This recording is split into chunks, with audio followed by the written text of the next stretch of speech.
KSRTC Priyadarshini സൗജന്യ യാത്രയ്ക്കെതിരെ പ്രതിഷേധം കടുപ്പിച്ച് സ്വകാര്യ ബസ് ഉടമകൾ. വരുമാന നഷ്ടമുണ്ടാകുമെന്നു എന്നാരോപിച്ച് സ്വകാര്യ ബസ് ഉടമകൾ ഇന്ന് പണിമുടക്കുകയാണ്. 800ഓളം ബസ്സുകളാണ് മോട്ടോർ വാഹന വകുപ്പിന് സ്റ്റോപ്പേജ് നൽകിയിരിക്കുന്നത്. ഈ ബസ്സുകൾ ഇന്നു മുതൽ നിരത്തിലിറങ്ങില്ല. കോഴിക്കോട്, വയനാട് ജില്ലകളിലാണ് കൂടുതൽ സർവീസുകളും നിലയ്ക്കുന്നത്. ശരത് SS ഉണ്ട് കൂടുതൽ വിവരങ്ങളുമായി. Sharath, good morning. കളി കാര്യമാവുകയാണ്. സ്വകാര്യ ബസ്സുകളൊക്കെ സ്റ്റോപ്പേജ് മെമ്മോ കൊടുത്തു തുടങ്ങി. 1500, 2500, 3000, 4000 രൂപ വരെ ഒരു ദിവസം നഷ്ടത്തിലോടാൻ ഞങ്ങൾക്ക് പറ്റൂല എന്നാണ് ബസ് ഉടമകൾ പറയുന്നത്. ചുരുക്കത്തിൽ സ്വകാര്യ ബസ്സുകൾ കട്ടപ്പുറത്ത് കയറുകയാണോ?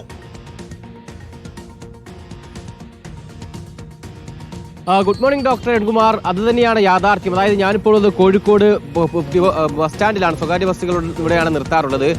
ഈ ഭാഗത്ത് വയനാട് ബസ്സുകൾ നിർത്തുന്ന ഭാഗത്താണ് ഞാനിപ്പോൾ ഉള്ളത്. നമുക്ക് കാണാം, കൽപ്പറ്റ ബസ്സാണ് എനിക്ക് മുമ്പിലുള്ളത്. പക്ഷേ ഇവിടെ ഏറ്റവും കൂടുതൽ ബസ്സുകൾ സ്റ്റോപ്പേജ് നൽകിയ റൂട്ടുകളിലൊന്ന് കോഴിക്കോട് വയനാട് റൂട്ടാണ്. പക്ഷേ അപ്പോഴും ബസ്സിന്റെ അവസ്ഥ, അതായത് ഇന്ന് തന്നെ രാവിലെ 2-3 ബസ്സുകൾ ഇപ്പോൾ സർവീസ് അവസാനിപ്പിച്ചതാണ്. അവരിന്ന് സർവീസ് നടത്തിയിട്ടില്ല.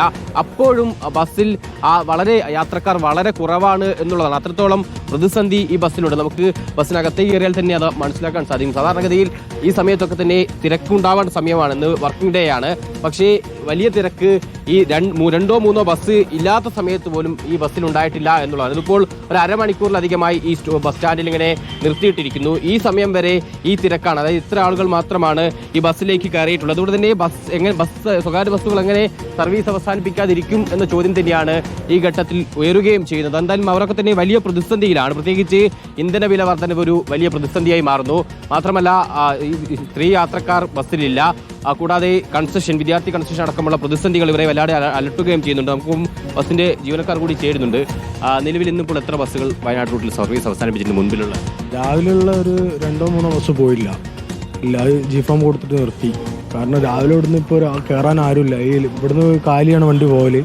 ലൈനിൽ നിന്നുള്ള ആൾ മാത്രമേ ബസ്സിൽ കയറുന്നുള്ളൂ. സ്ഥിരമായിട്ടുള്ള ടിക്കറ്റുകളൊന്നും ഇപ്പോൾ ഇല്ല. എന്താ വെച്ചാൽ ഫ്രീ ആയതുകൊണ്ട് എല്ലാവരും പ്രിയദർശിനി KSRTCയിലാണ് പോണത്. അപ്പോൾ ഇത് ബസ്സിൻ്റെ ഉള്ളിൽ തന്നെ നിങ്ങൾ കണ്ടില്ല, ആരുമില്ല. രാവിലെ അരമണിക്കൂറിന് മേളിലല്ലേ ഇവിടെ? അരമണിക്കൂറിന് മേളിലെ 2 ബസ് പോയിട്ടുമില്ല. എന്നിട്ട് ഈ ആളേ ഉള്ളൂ. പിന്നെ അതിൻ്റെ ഇടയ്ക്ക് KSRTC ഇടയ്ക്ക് ഇവിടെ വന്നിട്ട് പോകണമുണ്ട് ചില സമയങ്ങളിൽ. എങ്ങനെയാണിത്? നിങ്ങൾക്ക് എങ്ങനെ ബസ് മുതലാവുന്നുണ്ടോ?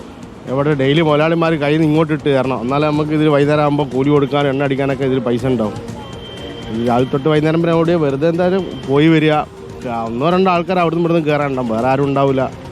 അവസാനം ഇന്നലെ യാത്ര നടത്തിയതിൽ നിങ്ങൾക്ക് എത്ര നഷ്ടമുണ്ട്? എങ്ങനെയായിട്ട് കണക്ക്? ഇന്നലെ ഏകദേശം 700 രൂപേൻ്റെ അടുത്ത് 648 രൂപ ഇന്നലെ തന്നെ ഓവറാണ്. അത് മുതലാളിമാർ ഇങ്ങോട്ട് തരേണ്ട പൈസയാണ്. ഇത് നിങ്ങൾ അങ്ങോട്ട് അധികം കയ്യിൽ നിന്ന് ചെലവാക്കിയ പൈസ. അങ്ങനെയാണ് ഈ സർവീസ് നടത്തിക്കൊണ്ടിരിക്കുന്നത്. ഇപ്പം എന്തായാലും ഇത് ഒരു മുടക്കിയല്ലേ, ഇത് എന്തെങ്കിലും കിട്ടുമെന്നുള്ള പ്രതീക്ഷയിലാണ് രാവിലെ എടുത്ത് ഓടുന്നത്. എന്തൊക്കെ നിങ്ങളുടെ ആവശ്യം ഇപ്പം? അതായത് ഇന്ധന വില വർധന അടക്കമുള്ള പ്രശ്നങ്ങളുണ്ട്. ഇന്ധനത്തിൻ്റെ വില കുറക്കണം. പിന്നെ നമുക്ക് ഇത് എന്തെങ്കിലും ബാലൻസ് കിട്ടണമെങ്കിൽ ഇത് ആൾക്കാർ കയറിയല്ല മുതലാളിക്കും നമുക്കും തൊഴിലാളികളെ നമുക്കും ഇതിലെന്തെങ്കിലും കിട്ടും. നമ്മൾ രാവിലെ വരുന്നത് വീട്ടിലേക്ക് ചിലവ് നടത്താൻ വേണ്ടിയിട്ടാണ്. ഇപ്പം കടയിൽ പോയി സാധനം മേടിക്കുമ്പോൾ സാധനത്തിൻ്റെ വില എല്ലാവർക്കും അറിയുന്നതാണ്.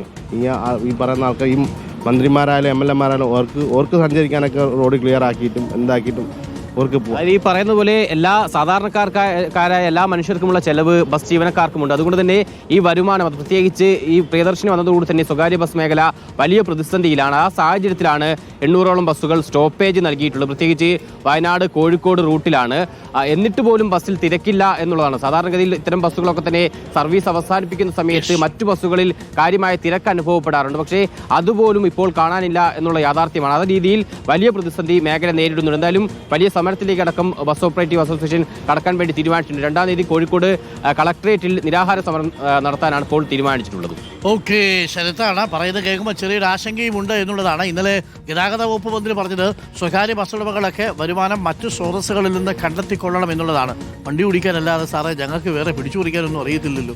പാവപ്പെട്ട സ്വകാര്യ ബസ് ഉടമകൾ വരുമാനം എങ്ങനെ ഉണ്ടാക്കാനാ? പരസ്യം ചെയ്താലൊക്കെ അതിന് കിട്ടാവുന്നതിനൊരു പരിധിയില്ലേ?